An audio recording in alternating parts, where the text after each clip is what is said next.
Әлемдегі ең ақылды жануарлардың бірі сегізаяқтардың ұрғашысы жұптасу маусымы кезінде өзіне лайықты еркекті іздейді.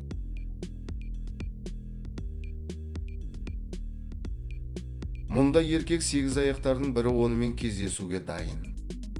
Міне екеуінің арасында алғашқы кездесу. Еркек ұрғашының алдына жақындап, оған өз сезімін білдіруде. Екеуі бір-біріне ұнаса, онда олар сол сәтте қосылады. Еркек сегізаяқтың жыныс мүшесі рөлін оның аяқтарының бірі атқарады. Көріп тұрғандарыңызда еркек сегізаяқ арақашықтық сақтап тұр. Себебі бұл процесс аяқталғаннан кейін әдетте еркек сегізаяқтар сүйіктісінен дәмді романтикалық кешкі асқа айналады. Нақтырақ айтқанда, ұрғашы сегізаяқтар еркектерін тұншықтырып, содан кейін оны жейтін болады. Сегізаяқтардың кейбір түрлерінде жыныс мүшелері денесінен бөлініп, ұрғашыны өз іздеп табады. Ал еркек бұғылар болса, жұптасуы маусымы кезінде араларында ең мықтысын анықтау үшін өзара сайысқа түседі. Айқас кезінде әлі жас бұғылар өздерінің мүмкіндіктері аз екенін біліп, жеңілгендерін мойындап кетіп қалады. Ал ересек тәжірибелі еркектер соңына дейін күресетін болады. Себебі жеңімпазға үйірдегі барлық ұрғашы бұғылар тиесілі болады. Қояндардың ұрғашылары жұптасу маусымы кезінде еркектерді нағыз физикалық тексерістен өткізеді.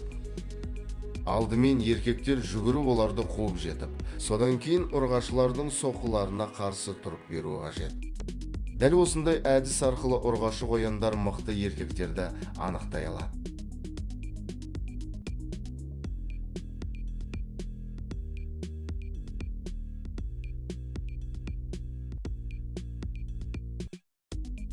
Оңтүстік және орталық Американың тропикалық ағашты жерлерінде тіршілік ететін қызыл қалпақшалы пипра құсы.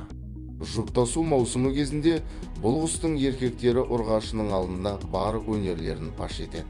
Би билеп түрлі қимылдар арқылы ұрғашының назарын өзіне аударуға тырысатын болады.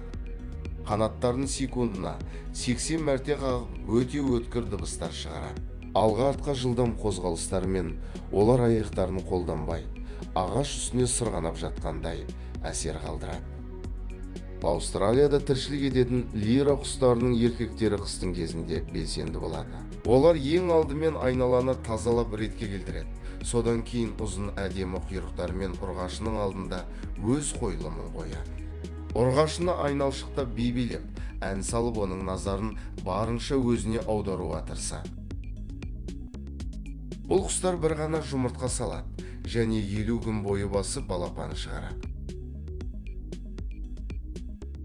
Солтүстік Америкада тіршілік ететін құр құстарының еркектері ұрғашылардың алдында сайысқа түседі. Бірақ олар бір-бірімен айқасып емес, өлшемі кімде үлкен екенін көрсетіп жарысады.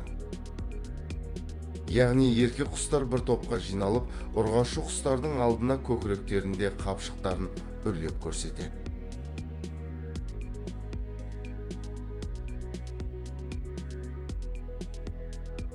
Ең жоғары дәрежелі еркектер ұрғашылардың көпшілігін ұрықтандыратын болады. Бұл құстардың еркектері балапандарды асырауға қатыспайды, жұптасып болғаннан кейін кетіп қалады.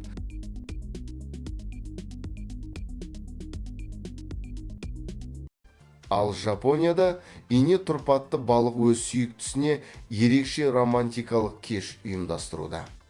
Дәл солай. Бұл балық өзінің болашақ өмірлік серігінің назарын аудару үшін біраз еңбектенуіне тура келеді. Балық су түбіндегі құмға қанаттары мен құйрығын пайдаланып сурет салады. Соған байланысты бұл балықты суретші немесе сәулетші балық деп те атайды. Бұл жинап жатқан қабыршақтармен ол өзінің салып жатқан құрылысын безендіреді. Ине тұрпатты бұл балық өзінің кіші денесіне қарамай, диаметрі 2 метрдей болатын осындай тамаша сурет бейнелейді. Бұл тек ұрғашының назарын аудару мақсатында ғана емес, сонымен қатар тамаша үй ретінде де қызмет етеді. салынған жолақтар теңіз суының ағысын төмендетіп, орталықта орналасқан болашақ ұрпақтардың қауіпсіздігін қамтамасыз етеді. Мақырге үй сұрады деген осы-ау деймін шамасы. Міне, білмесеңіз теңіз түбіндегі романтика осындай болады екен. Осымен біздің видеода өз мәресіне жетті. Назарларыңызға рахмет. Видео қызықты әрі пайдалы болса, арнама жазылып, лайк басып, пікір қалдыруды ұмытпа. Келесі кездескенше сау болыңыздар.